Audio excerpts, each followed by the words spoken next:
said earlier about worship, sometimes we can see worship as the songs we sing, but it's a lifestyle. It actually derived from the word for work. So the next little segment, I'm going to welcome up Fiona and hopefully Denise. I can't see Denise. Is she hiding somewhere? Ah, there she is. Fantastic. To talk a little bit about another way of expressing their worship, and that's in volunteering.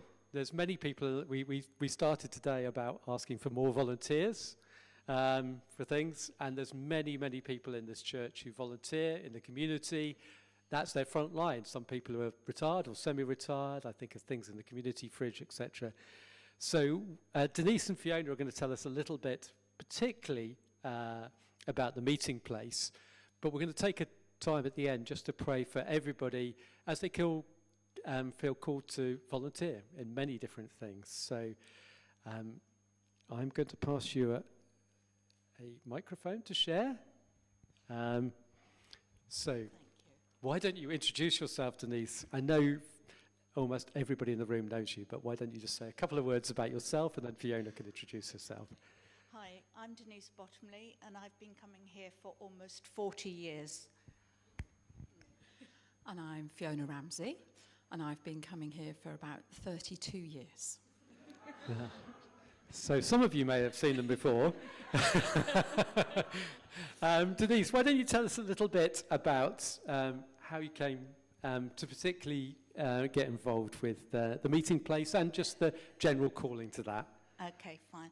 About 2009, there were a group of Christians, local Christians from different churches that met to pray. Of those, Mel was one, Jenny Musgrove, now I've got a list here, Rosie Featherstone, Claire Dancer, I don't know if you remember Claire, and we decided that we would pray for a place where people could come that were lonely. There are a lot of lonely people in the community of all ages. So the logo became a place for all, a time for all. And then on the 8th of January 2011, we opened the coffee shop for the first time. So that's over 15 years we've been running the coffee shop ever since, which is quite an achievement. And it's been meeting every Saturday morning, apart from the little break for COVID. But we meet Christmas, Easter as well. And Fiona? I've only been involved with the coffee shop for the last 3 years. And if you were to come down to our church hall on a Saturday morning at 9 o'clock, you would just see an empty room. But pop back at 11 o'clock and you will see coffee shop in full flow. Tables and chairs set out, loads of people sitting at them, and a very lively buzz of chatter.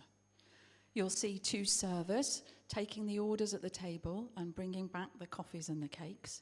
And you'll spy 2 more volunteers in the kitchen, taking it in turns to use the bean-to-cup coffee machine for cappuccinos and lattes, and taking it in turns to fill and empty the dishwasher. In all, we have about 30 customers, many of whom are regulars. On a really busy morning, we might go over 40 customers. And many of them take the opportunity to use the community fridge while they're here, or the services of the hearing champions.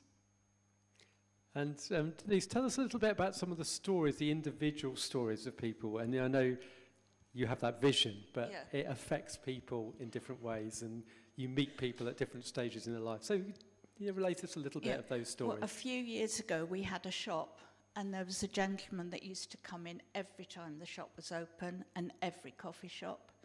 He lived locally, he had dementia, and he just needed to get out of the house and sit with us. And we would sit, give him a cup of tea, coffee, and chat.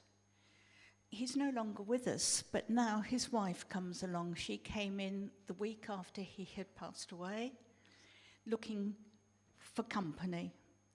And it's so lovely to see these people coming into coffee shop. They're often on their own, quite often recently bereaved, because a lot of the folk are even older than I am. But they just make friends. And it's a real community spirit, and it's absolutely lovely to see. So it's not earth-shattering, but they get involved with their churches. They come to Anna Chaplaincy, Golden Years, and it's just a lovely thing to see and be involved with. And Fiona? Yes, Caroline mentioned the buzz that people who are going to help at the Easter Family Fun Day will get. And that's what happens for us. We get a really good feeling as we see people connecting and talking to one another. But for me, it's part of Jesus' commandment to go and make disciples, and also to love your neighbour as yourself. And I feel like it's going to be very hard, even if you hear a message that you're loved, to believe that if you are isolated, if you feel lonely. And so, in a way, I think the coffee shop, there's a parable, isn't there, about sowing the seed, and it falls on different types of ground. And for me, this is preparing the ground to receive the seed. This is a place that gathers people up, where people notice when people aren't there, and they ask about them, and people know that they are valued and that they matter. And Denise, I know that you're now looking to the future, and you're kind of seeking more people to get involved, etc. So tell us a little bit about where you are as a group and the nature of volunteering. Well, we have a very good team of volunteers.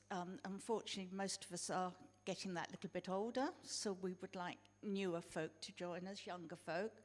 We do have a good team of Duke of Edinburgh Award folk. Harry was involved for a time, and we've always got young people with us, but it would be lovely to get some other people to come along and help us on a Saturday, whether it's serving, washing up, or whatever.